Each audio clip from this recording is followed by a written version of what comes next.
Hein, puis après, c'est de simplement faire des petites bandes, puis après, pas trop gros, parce que sinon après dans le verre ça va faire. Filmer, il n'y a pas de problème. Je te filmerai tes mains. On va débarrasser dans ce récipient. Petit, plus petit. Tout à l'heure. Allez, allez.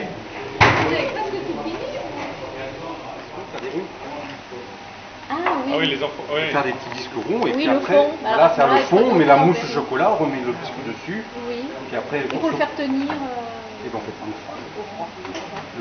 La mousse elle se fige, après on n'a plus qu'à passer un peu de couteau autour, on démoule, on se poudre de sucre de cacao. Ah ben oui, avec les emporte-pièces, oui, en faisant tenir Voilà.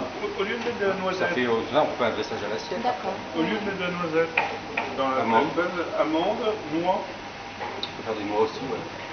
tous les trucs à coque en fait. Oui. Voilà. C'est le même principe. Ouais. Alors, ça change Le peut-être. seul truc, moi je trouve que l'inconvénient c'est que ça fait un peu. On apporte un sucre pour le dessert.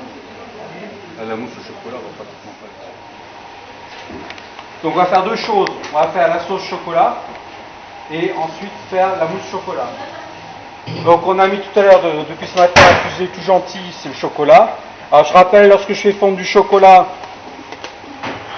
on évite de faire trop fort en bain-marie, trop fort, hein, de façon à éviter d'agresser le chocolat. Hein, normalement, l'idéal, là pareil, comme tout à l'heure, c'est éviter de dépasser 30 degrés. Pour que le chocolat reste bien brillant, et quand je vais le travailler, d'éviter qu'il masse. Parce que souvent, quand je le fais trop chauffer, même le micro-ondes,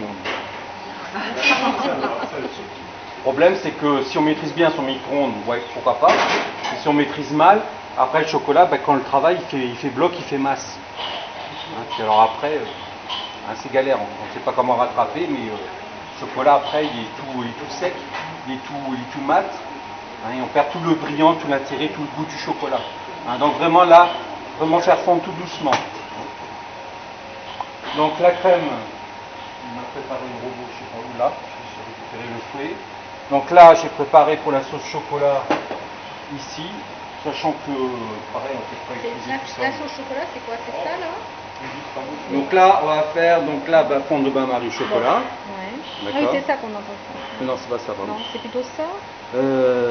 Faire fondre au bain-marie le reste du chocolat, monter la crème fouettée, on va incorporer les deux. Hein, et après, on fera la sauce chocolat. Ah, c'est ça, la sauce chocolat? voilà. Ça, Crème c'est épaisse, la mousse, quoi. Hein.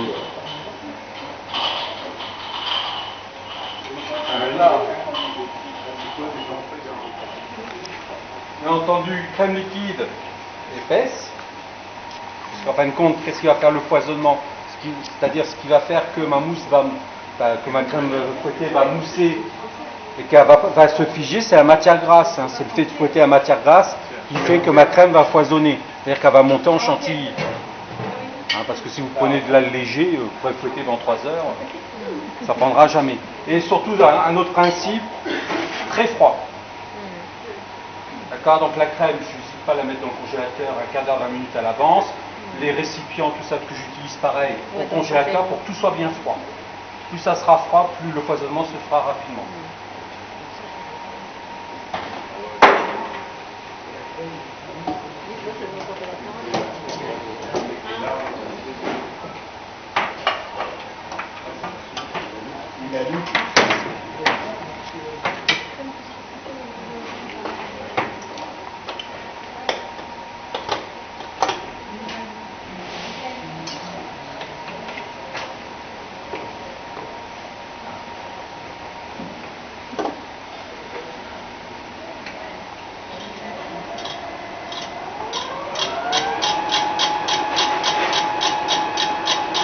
Principe, bien entendu, on fait foisonner sans obtenir du beurre. C'est pas comme la matière grasse est bien froide, si on laisse trop longtemps, après ça fait peur.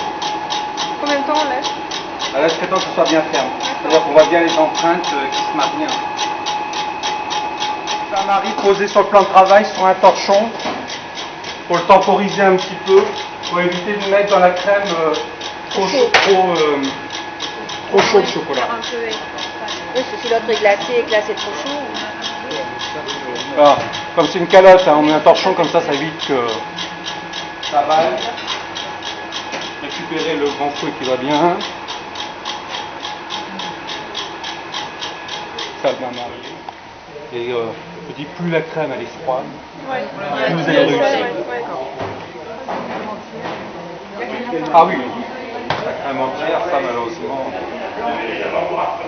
Alors ensuite, donc pour faire la mousse, donc là ça va être, ce qui est compliqué, c'est que il faut bien fouetter en même temps qu'on met la crème.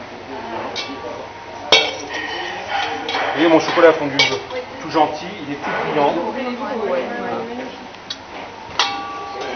Chocolat particulier. Chocolat pâtissier. 40% de... Combien?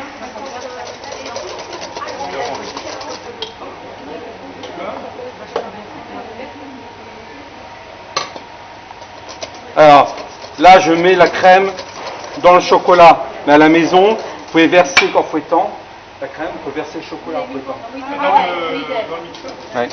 Mais quand elle est montée, hein? De quoi? Oui, une fois qu'elle est montée, oui. Disons que le mélange va mieux se faire. Là maintenant que j'ai fait mon mélange, Il y a cette crème. donc là je vais mettre ma crème. Je vais faire comme si je faisais une mousse au chocolat, mélanger en tournant, de bas à haut en tournant. Pour garder bien le mousseux. Là en fin de compte au départ j'ai fait que simplement liquéfier mon chocolat. Pour que le mélange après se passe bien. La masse se mélange bien. Donc je vous laisse faire.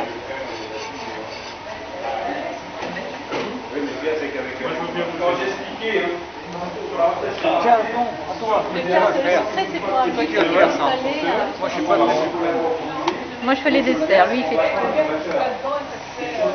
Voilà, ce qui va donner l'aspect mousse, c'est ça peut-être. Ah, c'est beau, hein? Oui, parce qu'il faut bien faire comme ça. Voilà, bien tourner. Et bien faire tourner en même temps pour que ça soit bien homogène partout. Ah, les cocktails, hein. Super bon. La douceur. Oui, c'est doux. La crème va adoucir le chocolat. Et par rapport au blanc d'œuf, on a quelque chose qui est plus. On a l'impression qu'il y a quelque chose, voilà, quelque chose en bouche, quoi. Oui, c'est différent. C'est carrément différent de la mousse. Ah, chaud.